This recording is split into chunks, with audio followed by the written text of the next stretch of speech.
So in this series we're going to look at gardening and planting and harvesting gameplay. The first thing that we need to do is we need to create the field. The way this is done is we're going to create an image and then we're going to repeat it over and over again. That process is known as tiling because you've taken a tile and you've covered an area with it by using the same image over and over again. The way we do it is by creating what's known as a prefab. So we'll take our image of grass, drag and drop it here in the scene. By doing that, it creates a transform component and a sprite renderer component. We now take that object, drag and drop it back into the garden, back into the asset area. The garden is just the name of the folder. And that turns it into what's known as a prefab. So if you notice, even though I've got it clicked on down here, it retained the transform and the sprite renderer. It would also retain anything else attached to it. So that's how you create a prefab. You just drag and drop an object from the hierarchy into the asset area. So now we're going to use that as a tile. The way we do that is we're going to create an empty object. We're going to rename it GM. It's going to use it as a game master object. Naming it GM doesn't do anything. It just indicates to you, the designer, that that is what you're going to use it for. So right click in the asset area, choose create, choose C#, and call this GM script. Click on the GM object, drag and drop the GM script onto it, and go ahead and open it up. What I'm going to do is I'm going to paste in the code because I've already written it ahead of time. To instantiate repeatedly, we're going to use what's known as a for loop. So basically what the for loop does is it has a range of numbers and it proceeds through those numbers with a certain increment. Start at -10 and at +10 with an increment of 2. So for every iteration, so that number gets increased by 2, it runs through the commands within the loop, returns back to the for statement, increases again, and then repeats the commands again. So it's known as a for loop. Now in this case we actually have to have two of them nested together because we're trying to increment two variables. One, the x coordinate, and two, the y coordinate. Because what we're going to do is we're going to say take this, put it here and here and here and here, and then again and again for each row and each column. So each row and each column. So you have to keep selecting different x and y coordinates. So that's what you're going to use the for loops for. So the first thing we need to do though is we have to create a variable for that prefab. So public transform, and it's going to be grass obj for object. Go ahead and save that. Click on the GM object, and now you see the GM the grass variable there. So take the prefab, drag and drop it, and now the GM object is aware, so to speak, of the grass object. It can now manipulate it, including instantiation, and that's exactly what we're going to do. So I'm going to paste this in here, and then we'll review it. So what we're saying here is this is the variable. It's xPOS. We're going to take this variable, as long as it's less than this value, we're going to increment it by this amount. So it's an integer that starts at this value. So long as it's below this amount, increment it by 2. Every time you do that, you then process all the statements following it within its loop. So here are the brackets. Everything between the brackets gets repeated each and every time this iterates. In this case, you have a second for statement, so my apologies for, if this is the first time you've seen them, that you're seeing two of them nested together, but the logic is pretty similar. In this case, the variable is going to be yPOS. It starts at 5, and so long as it's greater than -6, decrease it by 2. So for each time it does this, this gets reset and goes through the entire range. In other words, you're going to do this for each and every time that you do this. Now what happens once you've gone through both of these loops, at least the first iteration, you then actually get to what we're really trying to do, and that is we're trying to instantiate the grass object. So instantiate grass object, and then you have to say where it's getting instantiated and what the object's rotation is. Where it's getting instantiated, new vector 2, x POS, and y POS. So you've taken these values and you've dropped them in here and you instantiate the object. So my apologies again that if this is the first time you've seen the 4 statements that you have to see 2 of them nested together, but that's what you're doing. You're creating a range for the x coordinate, a range for the y coordinate, and you're instantiating at those coordinates. Now watch what this does, just 1, 2, 3 lines. Let's go ahead and save that.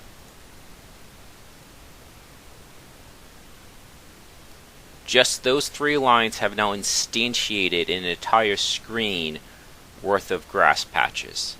So you could do that over and over again. So this is just enough to fill the screen. You could do enough to create a whole world, so to speak, with just these 3 commands. So this could be starting at like -500 and goes all the way up to +500. So you just create this huge area. Okay, so far so good. We have created the grass. Now let's put in our lake. This we're not going to instantiate. This we're just going to drag and drop because it's just one. So we're going to drag and drop our water image. I'm going to move it over, and we're just going to scale this out. We're going to scale it by 3, x and y, and maybe 12. Okay, let's see how that looks. Actually, one more thing. Whenever you create an object, okay, and it has a sprite renderer, it appears a certain order in its layer. Every object defaults to 0. Like if I click down here on the prefab, you'll see its order in layer is 0. So for the lake to be on top of it, you need to increase that. So we'll click on water, we'll change that to 1. So far so good. You have your grass, you have your lake where you'll get water from, and now what we want to do is we want to create the area that is farmable. So to do that, what we're going to do is we're going to take the dirt image and drag and drop it into the scene. Now it doesn't look like dirt because it's just a white square, but what we're going to do in sprite render and color, we're going to click on that, and I'm just going to give it a little bit of a brownish tint. The weeds themselves are kind of brown, so they're going to match in a bit. And we will change this to order in layer 1, since grass is 0. And what we're going to do is we're going to handle this a little bit different even than the grass, because even though this is going to be repeated, we're going to have each one have a unique name just in case it's something you have to track. And we're not going to do a lot of these because once you've done a few, then it's just rinse and repeat. Having 2 plots or 3 plots isn't going to be much different than having 20, because it's just the same mechanism over and over again. So let's just do 3. Plot 1, 2, and 3.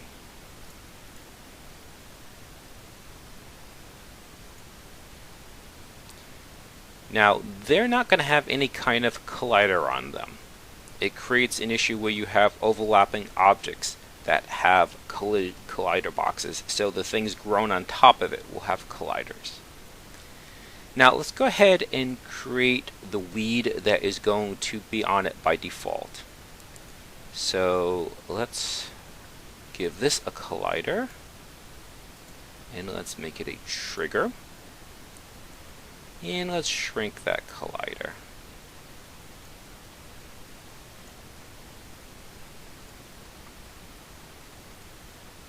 And let's also bring it on top of the grass, so it needs to be 2. And since it's not really meant to be 3D, but you do have things like overlapping each other, so that will be fine. Now that we've done that, copy it and paste it.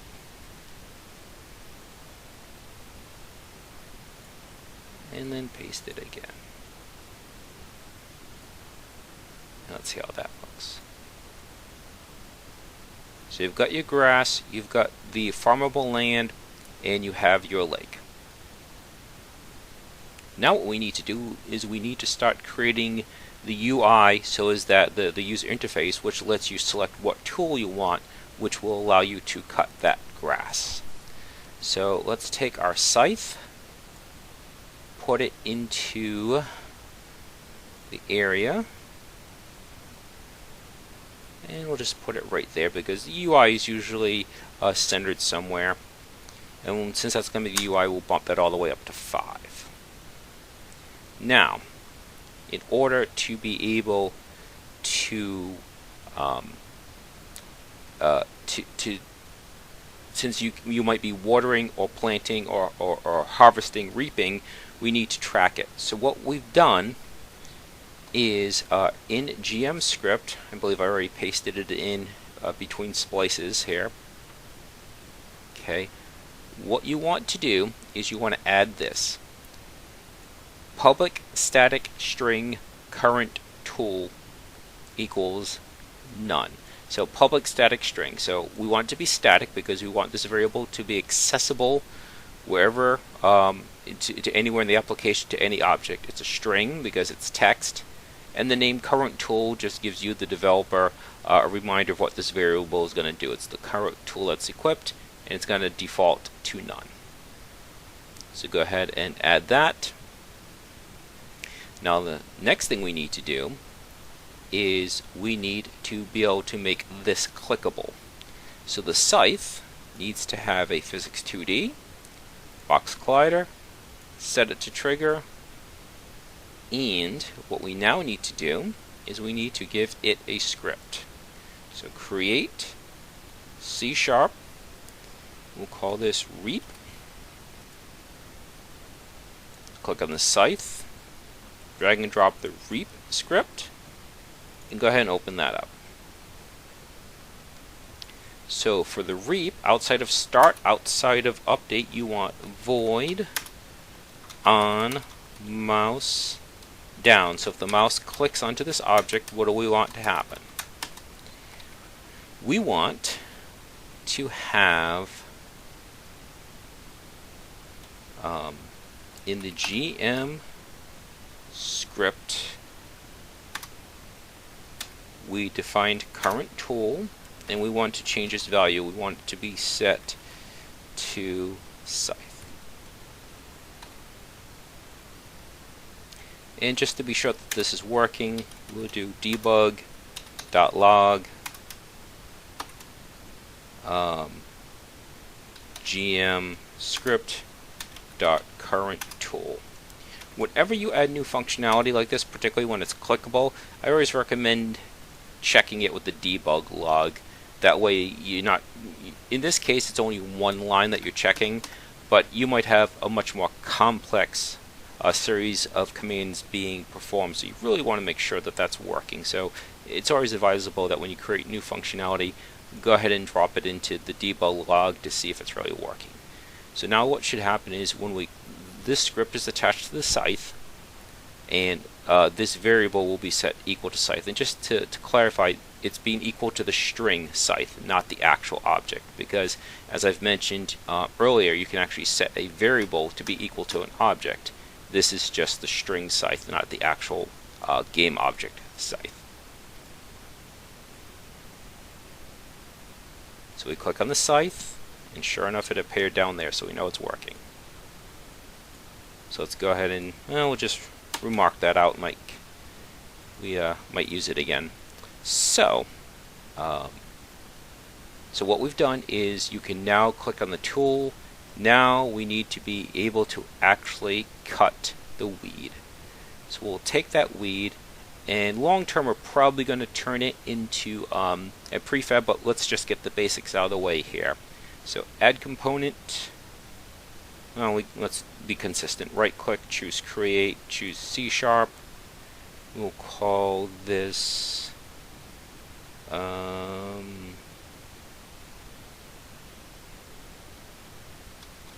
plant control, just in case we put it on the other plants as well. Okay, so we're going to click on all three of the weeds. And by the way, if this were a prefab, if we dragged and dropped the script under the prefab, all these would automatically be updated. But that's part of the refinement and the optimization. This is basically just demonstrating the basic functionality. Okay, so let's go ahead and open up plant control. And again, we're going to check for void on mouse down. And again, this has to be outside of start, outside of update. It is its own routine. And in here, like I said, we're going to do debug dot log and clicked on weed to make sure that the click is working. Now we want to check to see if that variable is set to the scythe. So if gm script dot current tool double equal sign is equal to scythe brackets, then destroy game object. So quick recap, this script is attached to the weeds. If you click on the object this script is attached to, the weeds, then that object should get destroyed. But since it's checking for scythe, it should not destroy it at the beginning, because you're going to cycle through different tools. You're going to have the ability to reap, the ability to water, maybe to fertilize, as well as to plant. And let's go ahead and run that. So to test it, when we click on this, nothing should happen, because we have not clicked on the scythe yet. Now let's go ahead and click on our scythe and click again, and sure enough, you are now harvesting. So I think that should wrap it up for this first video. Went kind of quick, but we showed how to create the field, add other things such as the water, added the plots that can be grown and weeds can grow on, and we showed you how to harvest. So in the next videos we'll show you how to plant, how to water, and that kind of thing.